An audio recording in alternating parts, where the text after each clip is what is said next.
नमस्कार, मैं हूं आपके साथ अभिषेक। मध्य प्रदेश और राजस्थान में कफ सिरप के सेवन से बच्चों की मौत के मामलों के बाद ड्रग विभाग अलर्ट मोड पर है।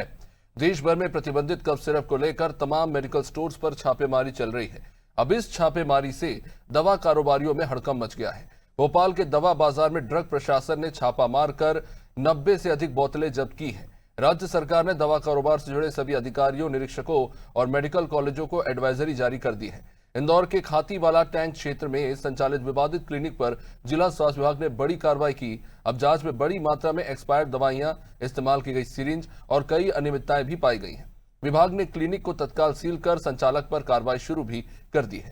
छत्तीसगढ़ के राजनांदगांव में भी श्री सन कंपनी से जुड़ी कुछ दवाएं मिलने पर इनकी बिक्री पर रोक लगा दी गई है। प्रशासन ने स्पष्ट किया है कि निरीक्षण लगातार जारी रहेगा और नियम उल्लंघन करने वालों पर सख्त कार्रवाई होगी।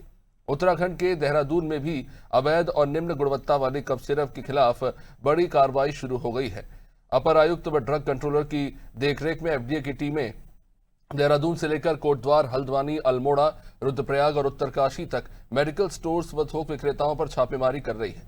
अब तक 148 सैंपल जांच के लिए भेजे जा चुके हैं। आपको बता दें, छिंदवाड़ा में जो सिरप का मामला सामने आया था और उसमें 2 दर्जन से ज्यादा बच्चों की अभी तक मारे जाने की पुष्टि हो गई। इसके बाद ये पता चला कि ऐसी कई कंपनियां हैं जो कफ सिरप बना रही है वो अमानक स्तर का है। तय मात्रा से ज्यादा उसमें जो मानदंड है उसका पालन ना करते हुए सिरप का निर्माण किया जा रहा है। ऐसी कुछ कंपनियां गुजरात से निकलकर सामने आई हैं। वही ये मामला जो है तमिलनाडु की कंपनी की कोविड ड्रिप सिरप जो थी, कफ सिरप थी, उसका मामला था और इसको लेकर अभी तमिलनाडु से आरोपी फार्मास्यूटिकल मैन्युफैक्चरिंग कंपनी के मालिक को फिलहाल गिरफ्तार किया गया है। वही अगर बात करें तो इस वक्त उत्तराखंड से लेकर राजस्थान, उत्तर प्रदेश, छत्तीसगढ़, मध्य प्रदेश जैसे तमाम राज्यों में जो ड्रग रेगुलेटरी अथॉरिटी की टीम है वो लगातार जाके मेडिकल स्टोर्स में छापेमारी कर रही है। साथ ही साथ सीधे तौर पर एडवाइजरी जारी कर दी गई है कि जो प्रतिबंधित दवाएं हैं और जिन पर रोक लगाई गई है उनकी बिक्री नहीं होनी चाहिए। और लगातार मेडिकल स्टोर्स, थोक से लेकर खुदरा दुकानों पर जाकर मेडिकल स्टोर पर जाकर जांच की जा रही है और ये सुनिश्चित किया जा रहा है कि अमानत स्तर की दवाओं की बिक्री ना हो। साथ ही साथ इस बात का भी ध्यान रखा जा रहा है कि अधिकृत व्यक्ति ही जो है दवाइयों की बिक्री करे, क्योंकि अक्सर ऐसा भी देखने को मिल रहा है कि लाइसेंस किसी और के नाम पर होता है और मेडिकल स्टोर कोई और चला रहा होता है। ऐसे में इन तमाम चीजों को मद्देनजर रखते हुए लगातार छापेमारी की जा रही है।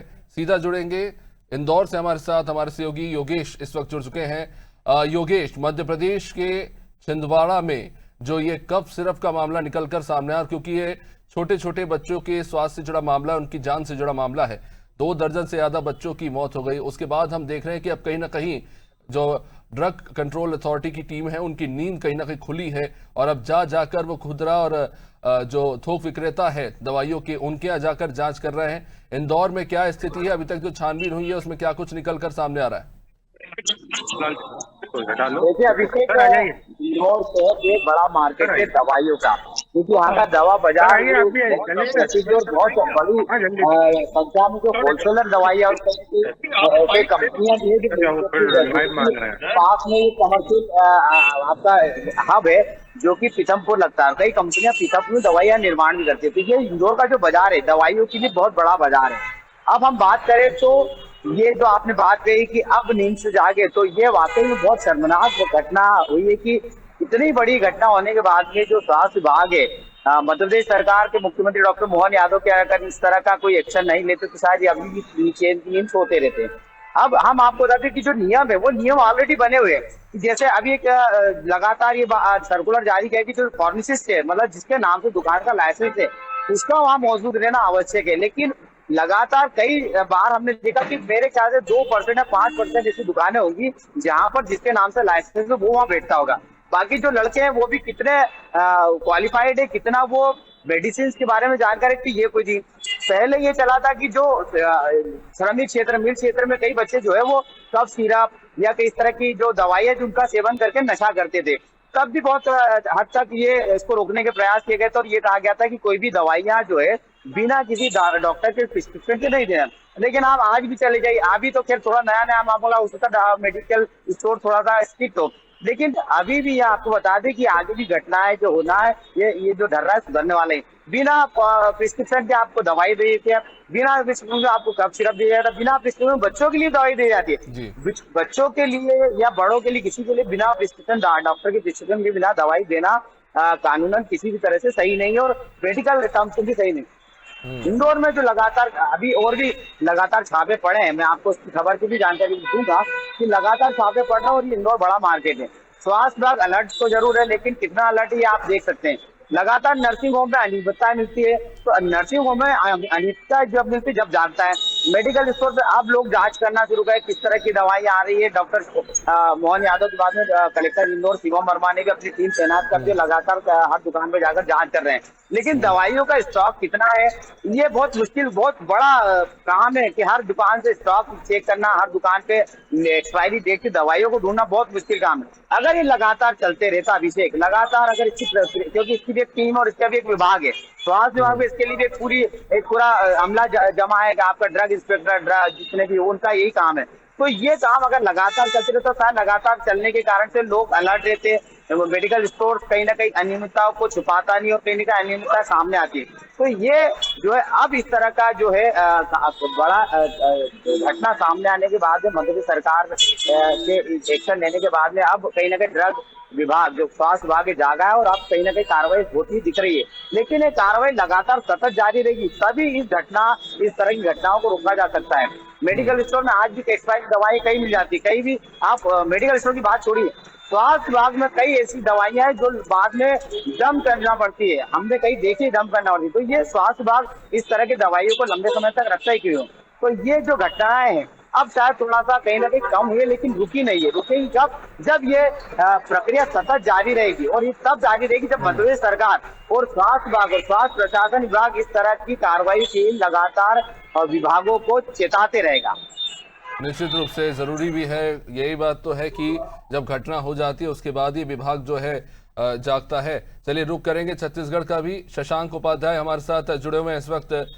शशांक, हमने देखा था कि अभी हाल ही में वहां पर राजनांदगांव में बड़े स्तर पर कार्रवाई भी हुई है, और एक समस्या ये भी है कि झोला छाप डॉक्टर जो है वो एक बड़ी त्रासदी बने हुए हैं, क्योंकि गरीब और साधारण वर्ग से आने वाले परिवार वाले महंगे चाइल्ड केयर क्लिनिक्स अफोर्ड नहीं कर सकते, तो वो इन सस्ते क्लिनिक्स का रुख करते हैं। और ऐसा अक्सर देखने को मिला है कि ये जो क्लिनिक्स होती है इनकी दवा कंपनियों के साथ साठगांठ होती है, और वो इसका गलत फायदा उठाते हैं, और कहीं ना कहीं बच्चे और उनके अभिभावक इसका खामियाजा भुगतते हैं।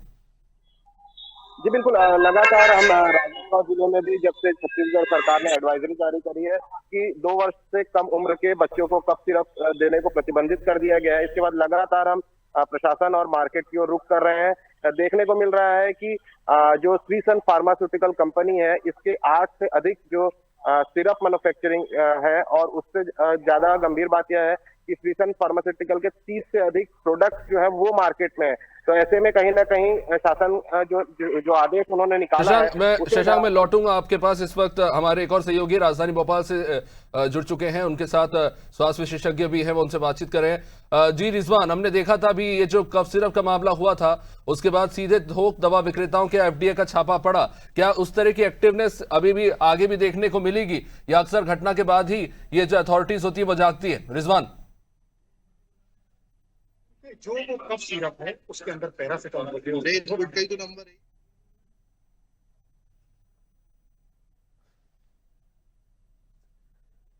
चलिए कुछ समस्या आ रही है, मैं रिजवान लौटूंगा आपके पास। जी शशांक, अपनी बात पूरी कीजिए। तो हमारा पूरा फोकस उस मिलावट पर ना हो, और वो मिलावटी दवाई मार्केट में ना आए। जी थैंक यू। जो 2 वर्ष से कम उम्र के बच्चों को ये तमाम जो कफ सिरप है वो दिए जाने पर प्रतिबंध लगाया, तो ऐसे में कहीं ना कहीं प्रशासन जो जमीन पर उतरकर पूरे आदेश को धरातल पर उतारने की जिसके पास जिम्मेदारी होती है वो कहीं ना कहीं मशक्कत करता दिखाई दे रहा है। बहरहाल बात करें सिर्फ कफ सिरप की, तो झोला छाप डॉक्टर जो है क्षेत्र में बहुत आयात मात्रा में है, जैसा हमने अपने खबर में भी दिखाया था, और कहीं ना कहीं उसका डेटा जो है वो स्वास्थ्य विभाग के पास उपलब्ध नहीं होता। अमूमन स्वास्थ्य विभाग दावा करता है कि क्लिनिक जो है समय समय पर सील कर दिए गए हैं, परंतु ऐसे क्लिनिकों का संचालन लगातार बदस्तूर चलता रहता है। जो कहीं ना कहीं खुद के पास से तमाम तरह की दवाइयां भी हैं वो उपलब्ध कराते हैं, भर्ती करने की व्यवस्थाएं इनके पास होती है, और इनके पास जो वर्ग जाता है, जैसे हमने अपनी रिपोर्ट में भी पेश किया था, तो वो एक निम्न तबके का वर्ग होता है, और जब ऐसे वर्ग के साथ स्वास्थ्य को लेकर खिलवाड़ होता है तो वो जिम्मेदारों तक पहुंचने में असमर्थ होते हैं। निश्चित शशांक, लौटूंगा मैं आपके पास क्योंकि डॉक्टर साहब उनके पास सीमित समय है, तो सीधा उन्हीं का रुख करते हैं। रिजवान जी, रिजवान, भोपाल में इस वक्त किस तरह से एक्टिवनेस देखने को मिल रही है, और ये जो कफ सिरप का मामला निकलकर सामने आया है, क्या कुछ चुनौतियां हैं चिकित्सकों के भी सामने और ये जो मेडिकल क्लिनिक चलाए जाते हैं उनके लिए भी? डॉक्टर हमारे साथ मौजूद हैं और लगातार आगे जो है मौत के बढ़ते जा रहा है। साफ तौर से अभिषेक को काफी दुख की बात है, और कई एसोसिएशन आज इकट्ठा होकर जो है इन्होंने यहाँ पर एक प्रेस कॉन्फ्रेंस रखी और अपनी बात जो है जनता के बीच रखने की और शासन प्रशासन को बताने की कोशिश करी। सचिव जो एसोसिएशन के सचिव है हमारे साथ मौजूद है। सर, एक आपकी भी बड़ी जिम्मेदारी है और लगातार मौतों के आंकड़े बढ़ते जा रहे हैं, अब तक 20 मौतें हो चुकी हैं और 66 हो चुकी। आप क्या कहना चाहेंगे? जी देखिए, हमारा जो प्रेस कॉन्फ्रेंस करने का जो उद्देश्य था वो यही था कि जिस तरह से ये दुखद घटना हुई, तो सबसे पहले तो परिवार के साथ में हमारी संवेदना है जो परिवारों में ये दुखद घटना हुई है, पर इससे भी जो बड़ी बात है कि कहीं न कहीं चिकित्सकों और जो मरीजों के बीच में एक आत्मीय जो संबंध या विश्वास का भाव है वो नहीं टूटे। तो इसलिए हमने ये कॉन्फ्रेंस करी और इसमें हम ये बताने की कोशिश कर रहे हैं कि इस मामले में जो मृत्यु हुई है वो मृत्यु इसलिए नहीं हुई कि डॉक्टर ने कोई गलत दवाई लिखी। डॉक्टर ने जो भी दवाई लिखी उसके अंदर जो सॉल्वेंट था, जो कि प्रोपिलीन ग्लाइकोल होना चाहिए, जिसके अंदर की डाइथाइल ग्लाइकोल की मात्रा तय मापदंडों जो कि 0.1% से कम है वो 46% पाई गई। तो अगर इस तरह की एडल्ट्रेट ड्रग बनी तो वो डॉक्टर के कंट्रोल में नहीं है, जिसकी वजह से ये दुखद मृत्यु हुई है। और इसलिए डॉक्टर को उसमें सुप्रीम कोर्ट के जो रूलिंग्स है उसके खिलाफ जाके बिना कोई मेडिकल नेग्लिजेंस की जांच करे उसको गिरफ्तार किया गया। एक तो वो गलत है। दूसरी बात, समाज में एक संदेश फैलाया जा रहा है कि डॉक्टर की गलती है, वो भी गलत है। डॉक्टर हमेशा अपने मरीज के लिए जिम्मेदार होता है, सोच समझ के उसको दवाइयाँ लिखता है और वो चाहता है कि उसका मरीज ठीक हो। तो इसलिए इसका जो उत्तरदायित्व कहीं ना कहीं ड्रग कंट्रोलिंग अथॉरिटीज पे है, जिन्होंने इसमें अपना जो रोल है उसको अदा करना है, वो विफल हुए, उनको कार्रवाई होना चाहिए और डॉक्टर को इसका जो बलि का बकरा है नहीं बनाना चाहिए। रिजवान, इस घटना के लिए कौन जिम्मेदार है? कौन कौन से तत्व हैं जो वो मानते हैं कि जिम्मेदार है जहरीली कफ सिरप वाले मामले में? उन पर कार्रवाई कर रहा है शासन, सरकार की तरफ से भी कार्रवाई हो रही है। डॉक्टर्स की भी कहीं ना कहीं जिम्मेदारी है। जो ऐसी दवा है, जो ड्रग्स वाली दवाएं हैं जो मार्केट में जो बैन हो रही है, उन पर नजर रखनी है, उनसे बात। जी देखिए, इसमें सबसे इम्पोर्टेंट बात जो आप कह रहे हैं, तो जो बैंड दवाइयाँ होती है कि जिनको जो एक तरह से शरीर के लिए नुकसानदायक है, यहाँ पर जो बात आ रही है वो कॉम्बिनेशन की बात आ रही है कि ये कॉम्बिनेशन 4 साल से कम उम्र के बच्चों को नहीं दिया जाना चाहिए, क्योंकि उसकी वजह से ज्यादा नींद आना। दूसरी बात है कि कभी कभी रेस्पिरेटरी डिप्रेशन हो सकता है, लेकिन उसमें कहीं भी नेफ्रोटॉक्सिसिटी यानी किडनी फेल होता है ऐसी बात कभी नहीं आई। तो इसलिए ये जो चीज है ये डॉक्टर पे फेल्सली फैब्रिकेट करके और उसको एक तो लाया जा रहा है। दूसरी बात है, उस जिम्मेदारी के लिए तो हम यहाँ खड़े हैं। हमने हमारी जो एसोसिएशन है मध्य प्रदेश शासकीय सोसाइटी चिकित्सक महासंघ, उससे पहले भी मांग की थी कि कई बार जो दवाई के जो ये मैन्युफैक्चरर्स होते हैं तो वो क्या करते हैं कि एक नाम से कंपनी लेके आए, उसमें कुछ कमी निकली, उसको सरकार ने ब्लैकलिस्ट किया, वही मैन्युफैक्चरर दूसरे नाम से दूसरे दिन अलग कंपनी के साथ में आ जाता है और उसको नया स्टिकर लेके आ जाता है। तो इसलिए हमने ये मांग रखी थी कि जो अमानक दवाइयाँ बनाते हैं, जो एडल्ट्रेटेड दवाइयाँ बनाते हैं, उनके अंदर भय होना चाहिए।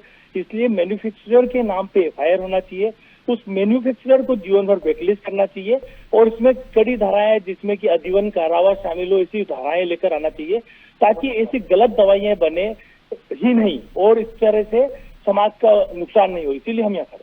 अभिषेक, साफ तौर से डॉक्टर्स में काफी आक्रोश और दुख भी है मौतों को लेकर। जिस तरीके से बच्चों की मौतें हो रही हैं लगातार, और उनका कहना है जो दवाई कंपनी है जो मैन्युफैक्चर कर रही है उन पर कार्रवाई होना चाहिए, क्योंकि जिस तरीके से लगातार आंकड़े बढ़ रहा है, लोगों में आक्रोश है और डॉक्टर्स के प्रति लोगों का गलत नजरिया, इनका कहना है ऐसा हो रहा है। जी अभिषेक। शुक्रिया रिजवान।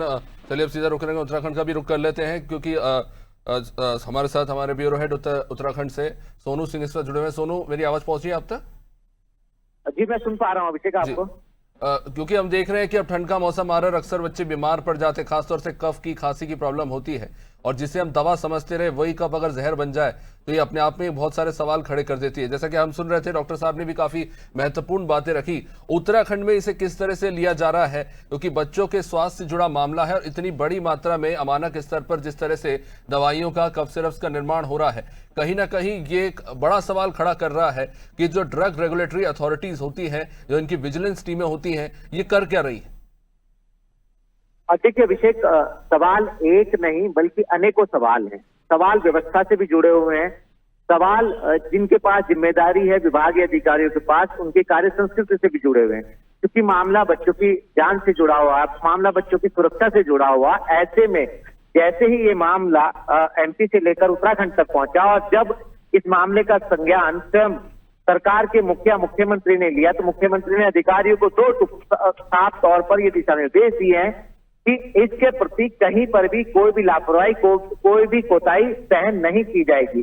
साथ ही साथ जो स्वास्थ्य मंत्री हैं, उन्होंने, जो स्वास्थ्य सचिव है, उन्होंने विभागीय अधिकारियों की बैठक कर दिशा निर्देश दिए और ये सुनिश्चित कराया कि सभी जनपदों में चेकिंग अभियान चलाया जाएगा, मेडिकल स्टोर पर छापेमारी की जाएगी और साथ ही साथ जहां पर चाहे वो फार्मा इंडस्ट्री की जो यूनिट्स हैं, उन पर अगर मानकों का अनुरूप, उनके नियमों का अनुपालन नहीं किया जा रहा है और मानकों के अनुरूप अगर वहां पर उत्पादन नहीं हो रहा है तो उसको सीज किया जाएगा, उसका लाइसेंस रद्द किया जाएगा और साथ ही साथ अभियान चलाया जाएगा जन जागरूकता के लिए और चिकित्सकों को भी उनकी अपनी जिम्मेदारी के प्रति आगाह किया गया है। तो कहीं ना कहीं मामला बेहद गंभीर है, लिहाजा सरकार पूरी तरह से सतर्कता के तौर पर कार्य कर रही है। 100 से ज्यादा अधिक कई क्षेत्रों से सैंपलिंग हो चुकी है। सैंपलिंग के जो वो सैंपल हैं वो लैब में भेजे गए हैं। एक बड़ा सवाल अभिषेक ये है कि उत्तराखंड की राजधानी देहरादून में अभी तक कोई जो टेस्टिंग लैब है वो अस्तित्व में नहीं आई, लिहाजा इसको जल्द से जल्द अस्तित्व में लाने के प्रयास किए जा रहे हैं। जो उधम सिंह नगर के रुद्रपुर में लैब है